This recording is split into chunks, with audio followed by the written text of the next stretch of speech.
Yeah. Yes. Practically directly. One of the things I needed to do, feeling helpless while he was still incarcerated, working to figure out how to be an advocate to get him out, I felt like it was a black hole. I felt like, how do you fight the state? I'm just one person. And how do you fight the state based on what he's done? Because that's what they were focusing on. And so what I started doing is we agreed to start a blog.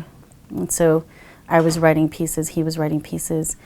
And let me clarify that. He was sending me letters so that I can put pieces up.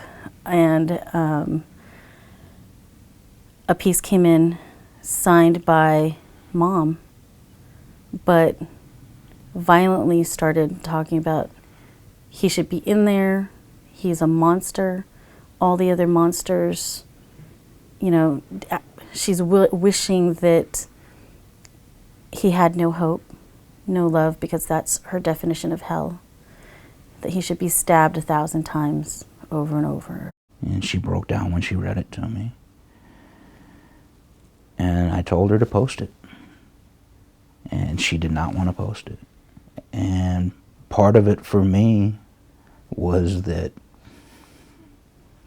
I have to own the pain that I've caused, the impact of my crime. And while that person put in there that their definition of hell was a life without hope, a life without joy, a life without love, that's the pain that I put them in. Fortunately for me, even with how horrendous of a thing I did by taking another person's life, I still had all of those things in my life.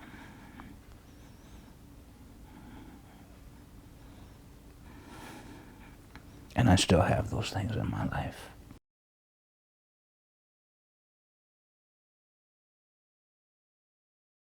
I've had a pretty strong group of colleagues that have walked with me along the journey before he came home. And some of them did express their fear for me, and their fear based on the unknown and based on their perceptions of what a person that's incarcerated is, or what a person that committed a kind of crime that he's committed is, what kind of person that is. And I've had even one colleague tell me, you know what, the reason they go to prison is so that we can lock them up and throw away the key.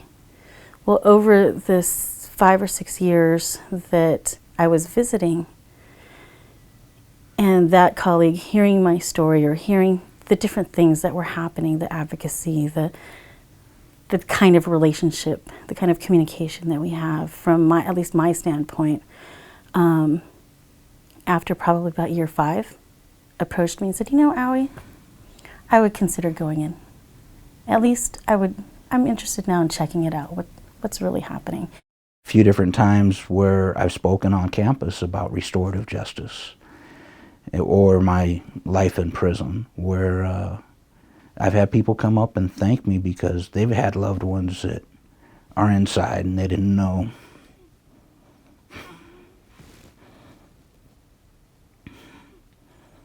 They didn't have an understanding of what their loved ones were going through.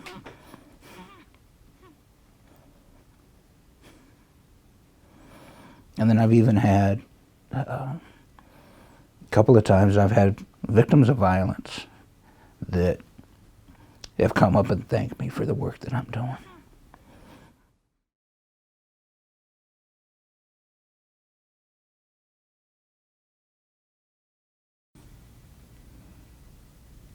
Go ahead. She asked you first.